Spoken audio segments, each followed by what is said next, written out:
ny mofinaina isan'andro atolotry ny mpitandrina rakotina valina maoly.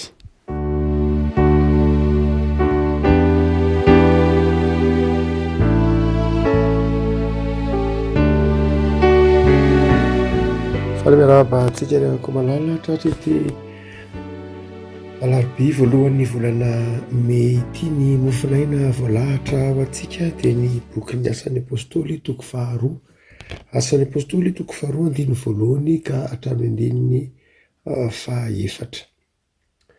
Mikasika ny fampahirezan'ny fanahy masina moa no lohahevitry ny volana Mey ry havako, fakitsika miaran'i Jesosy. Ary noho tonga ny andro pentekosta dia teo amin'ny fitoerana iray izy rehetra, ary nisy feo tonga tampoka avy tany an-danitra toy ny rivotra mahery ka nanenika ilay trano niangonany. Ary nisy lehilahy maro nitaray-nafo niseho tamin'izay nizarazara ary mipetraka tamin'izy rehetra isan'olona izany, ary samy feno ny fanahy masina izy rehetra ka dia niteny tamin'ny fiteny maro samihafa araka ny mampitenen'ny fanahy masina azy. Ray masonao no masina ny fahamarinana, teninao ny fahamarinana. Amen. Ny taonjato faharoapolo moa zany teo amin'ny tantaran'ny fiangonana no azo lazaina hoe tena ny roborobony ny ataontsika hoe taona ny fanahy masina lazaina azo ilazana azy. Taona ny fanahy masina amin'ny lafiny hoe nipoitra ireo fivavahana maro samihafa izay nivohy ny anjara toeran'ny fanahy masina.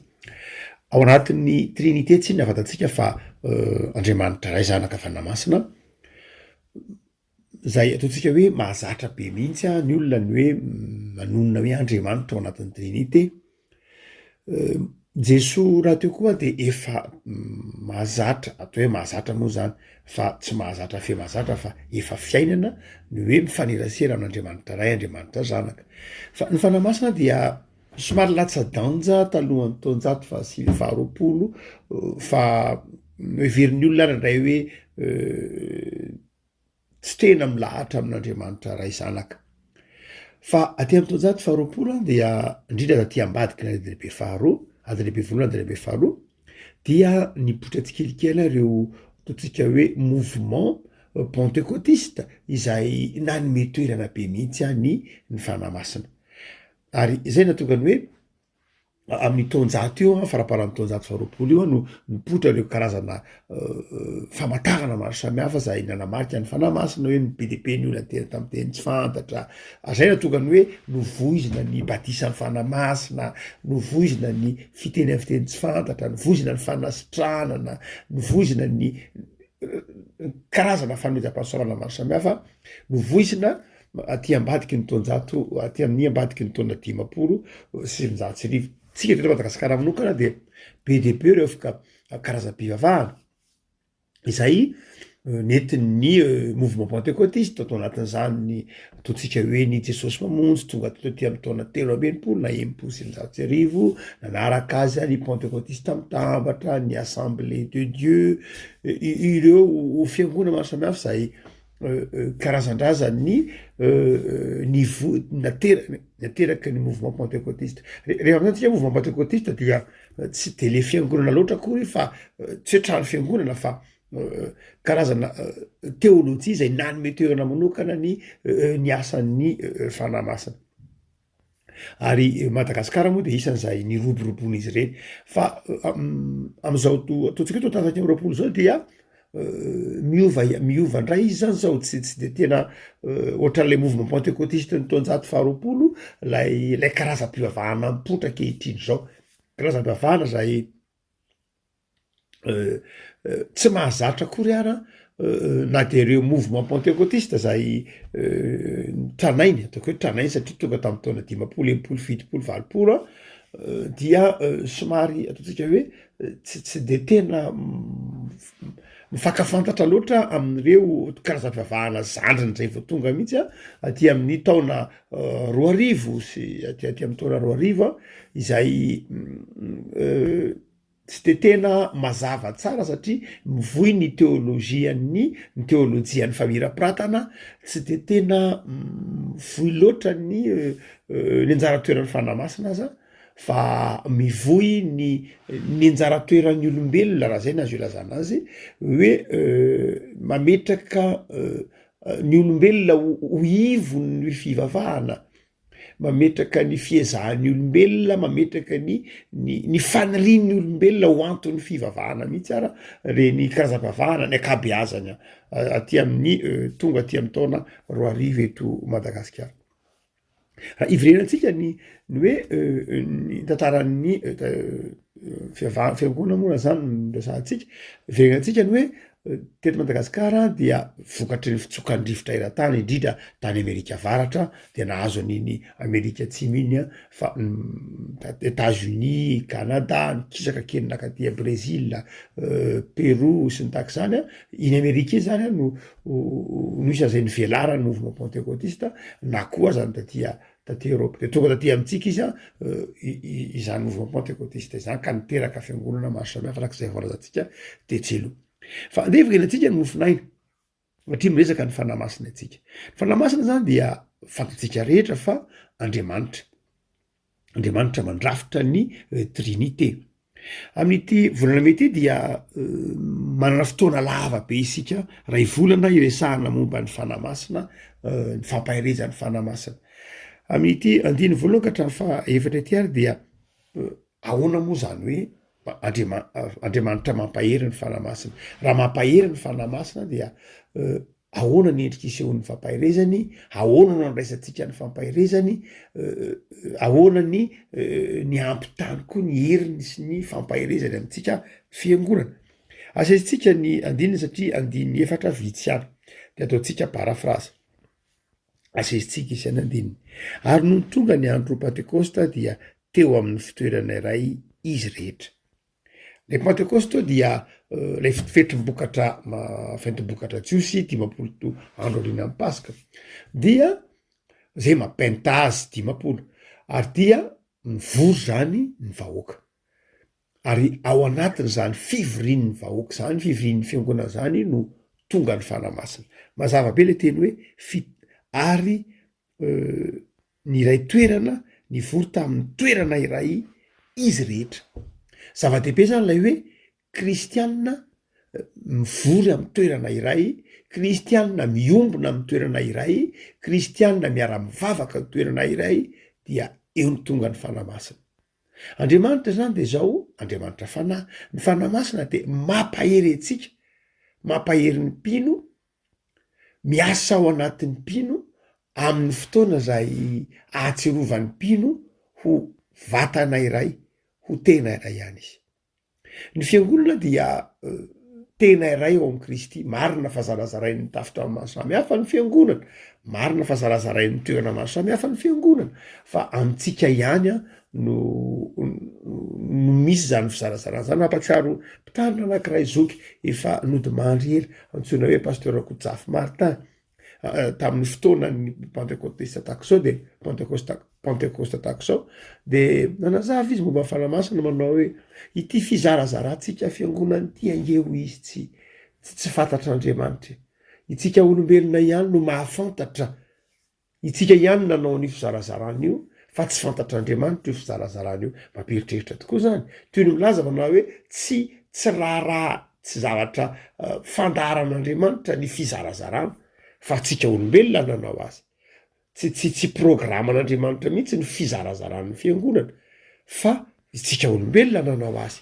Fa raha ny programan'Andriamanitra dia zao ho ray ihany izy rehetra. No zany dia tsy fantatr'Andriamanitra io, dikany hoe tsy fantatr'Andriamanitra dia zao tsy programany, tsy nalatrany, tsy fandaminany ny fizarazarantsika ho samihafa, ho tokantrano samihafa, na tafo samihafa. Izay no aseho ety andininy voalohany amin'ny Asan'ny Apôstôly 2 ity ny hoe ny fanamasina dia miasa ao anatin'ny fiangonana mahatsiaro hoe vatana iray ihany, tena iray ihany.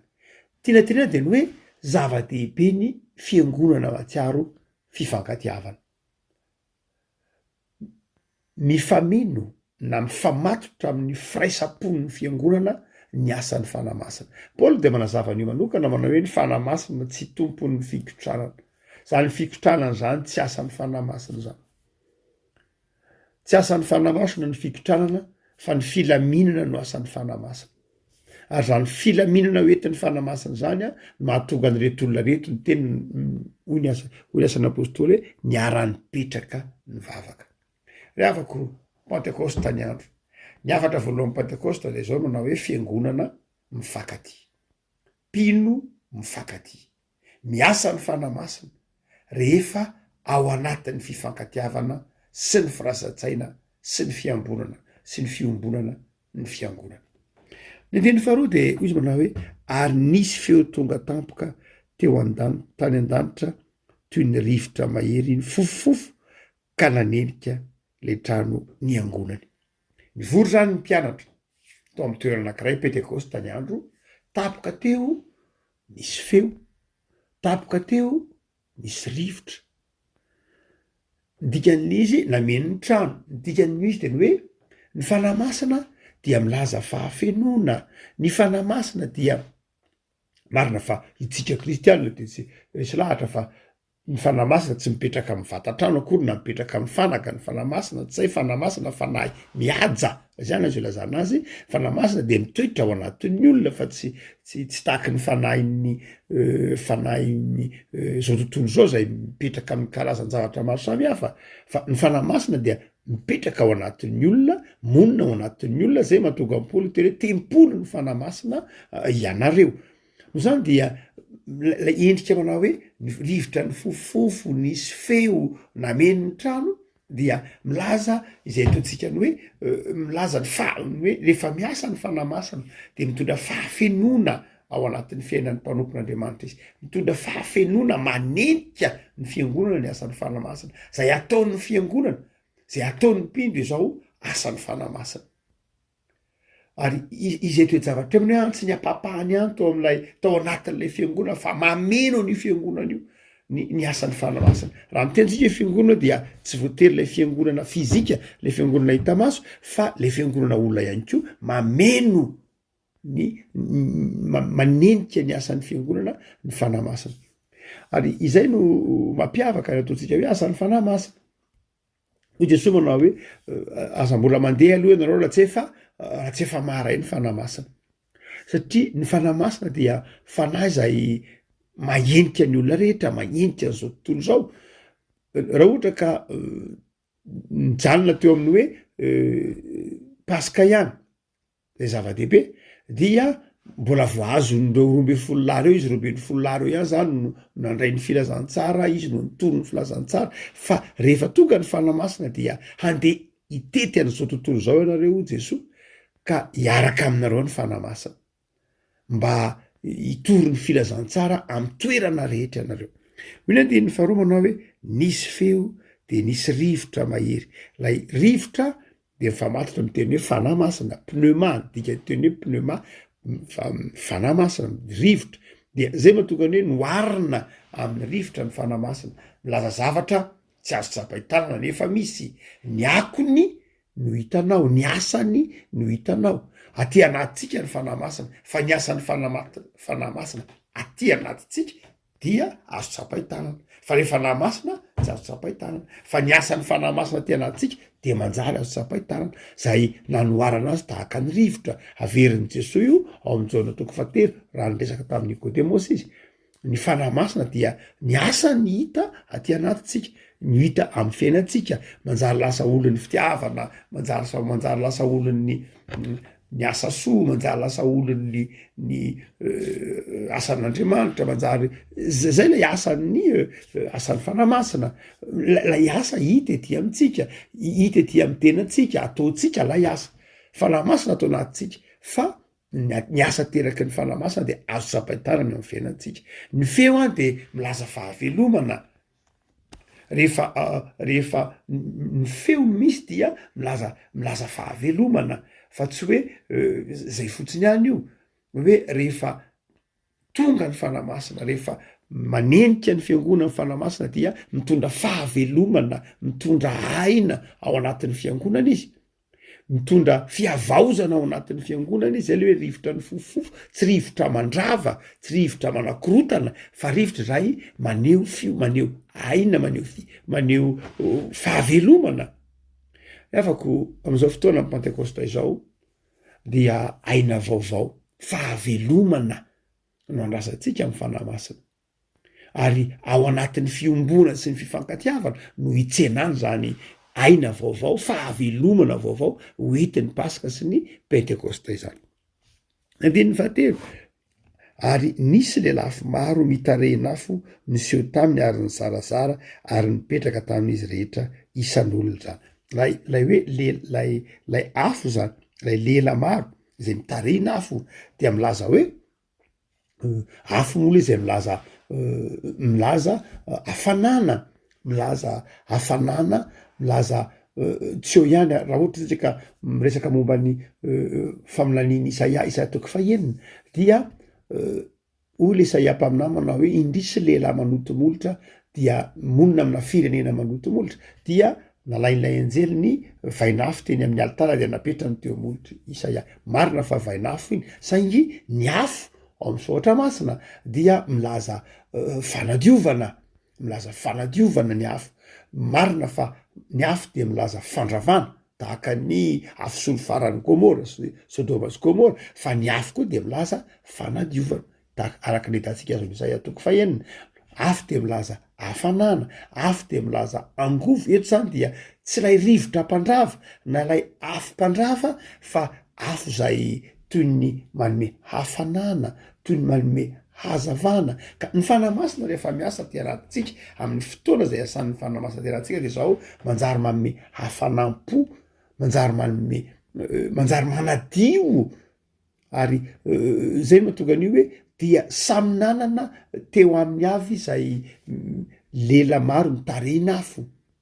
Zany hoe ny fanahy masina dia samy feno ny fanahy masina ny tsirairay avy, tsy afo be no miaraka mitao mirotsaka vandy tonga dia nameno azy rehetra, fa afo kely eo amin'ny tsirairay avy. Hoy ny filazany asan'ny apôstôly azy zany hoe ny tsirairay avy dia samy manana itoeran'ny fanahy masina Andriamanitra.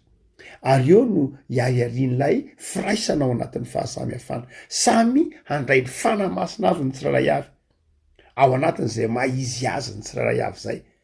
Dia samy handray ny fanahy masina avy ny tsirairay avy. Lay fanahy dia raha jerenao dia toy ny lela maro mitarena afo, mitovy avokoa izy ny endriny. Saingy zao samy mitoetra amin'ny tsirairay avy. Tsy hoe fanahy be dia be koa zany, ka hoe fanahy samy hafa fa fanahy iray ihany. Saingy io fanahy iray ihany io dia mitoetra amin'ny tsirairay avy. Fanahy masina iray ihany, saingy io fanahy masina iray ihany io dia zao any anatin'ny tsirairay avy ihany. Ary efa any anatin'ny tsirairay avy ihany io fanahy iray io dia izao manjary mamelona ny fanomezam-pahasoavan'ny tsirairay avy. Andraindray mahatonga ny tenin'ny Paoly manao hoe ny olona zay mahana fanahy masina dia manaiky baikony ny fanahy masina.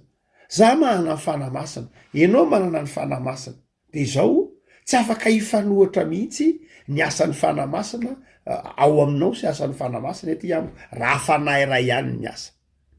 Fa matoa mifanohitra dia izao tsy fanahy mitovy za, tsy fanahy iray ihany fa raha mitovy moa dia hoe fanahy roa samy hafa indray zay, fa tsy fanahy iray ihany zany miasa.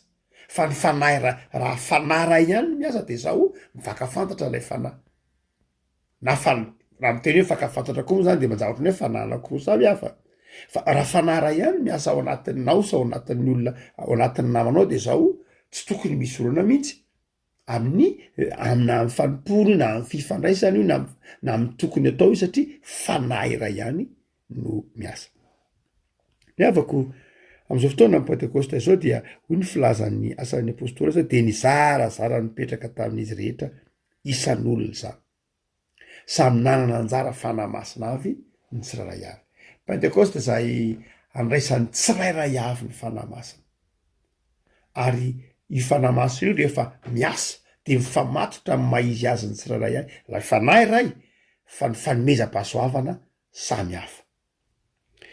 Andiny fahaefatra dia hoy izy manao hoe ary samy feno fanahy masina izy rehetra ka dia niteny tamin'ny fiteny maro samy hafa araka ny nampitenen'ny fanahy masina azy. Niteny tamin'ny fiteny maro samy hafa. Zany hoe milaza fiteny zay milaza hoe fiteny maro samy hafa dia mampatsiaro antsika ny bokin'ny Genesis toko fa 1:20 tilikambo ny Babela. Rehefa naninana ty hitovy amin'Andriamanitra ny olona dia ny saratsaraka inona ny nampisaraka ny olona ny teny hoy ny Genesis 1:20 samy hafa ny fitenin'izy ireo de tsy ny fankahazo ny fitenin'izy ireo de ny saraka izy de ny paritaka izy hoy ny filazan'ny Genesis 1:20 zany hoe any amin'ny boky Genesis 1:20 rehefa niditra ny fahotana de zao ny teny de nampisaraka fa rehefa tonga kosa ny fanamasina dia samy hafa fiteny izy ireo saingy zao nanjary iray ihany lay zavatra nampisaraka any amin'ny bokin'ny Genesis dia tonga nampitambatra aty amin'ny bokin'ny asan'ny apôstôly ny fanamasina zany de zao fanahy mampitambatra fanahy mampiombona fanahy mandresy ny fahasamihafana tsy vitatsika rery nge ny fitoriana ny filazantsara tsy vitanao rery ny fitoriana ny filazantsara ary tsy nataony Jesosy vitan'olo tokana mihitsy io tsy nataony Jesosy vita mpiangona tokana mihitsy io fa tiany Jesosy ifameno ny tsiraray avy tiany Jesosy hiara-dalana ny tsiraray avy amin'ny asa fanompoana miara-dalana ao anatin'ny fanekena ny fahasamihafany fanomezam-pahasoavana ao anatin'ny asan'ny fanamasina rehavako malala Pentekoste tany andro mametra-panotaninantsika manao hoe efa nandray ny fanamasina ary venao efa nandray ny fanomezan'ny fanamasina ary venao fa fanamasina io fanahy mampahery anao dia fanahy mampahery anao anatin'ny fifankatiavanao fanahy mampahery anao ao anatin'ny fanoloran-tenanao fanahy mampahery anao ao anatin'ny fanekenao fa ny afako dia manana anjara amin'izany fanamasina izany ivavakisika tompo malalo misaotra anao zay noho ny amin'ny asan'ny fanahinao masina izay manavao anay izay mitahiry anay izay mampahery anay misaotra anao zay noho ny amin'ny asan'ny fanahinao masina zay mahatoga anay koa tianao Andriamanitra ny fanahinao dia fanahy mampahery aty anatinay fanahy mitaizanay ianao zava-dehibe ny fiombonana sy ny fifankatiavana fanahy izay mitaizanay hanaraka koa ny sitraponao mivavak'izay tompo amin'izao fiandohany volana me zao mianatra momba ny fanamasina zay dia sokafy ny sainay me fahazavan-tsainy zay fanahy masinao hanananay finoana sy fifaliana ary firaiketam-po aminao Andriamanitra fanahy dia da io tompo ny mpiasa rehetra amin'izao andron'ny atsiarovana ny mpiasa eran-tany zao dia mitahianao ny mpiasa rehetra mba samy salama so ambinina amin'ny zavatra rehetra ny mpiasa rehetra mba hahita fanambinana amin'ny fikelezanaina amin'ny asa hahita fitahiana amin'ny asa ary asa zay ijona vavolombelona ny asa zay ataonay rehetra isanandro misaotra Jesosy ny amin'ny famindramponao sy ny fitahianao anay amin'ny anarana anaovana izany vavaka izany.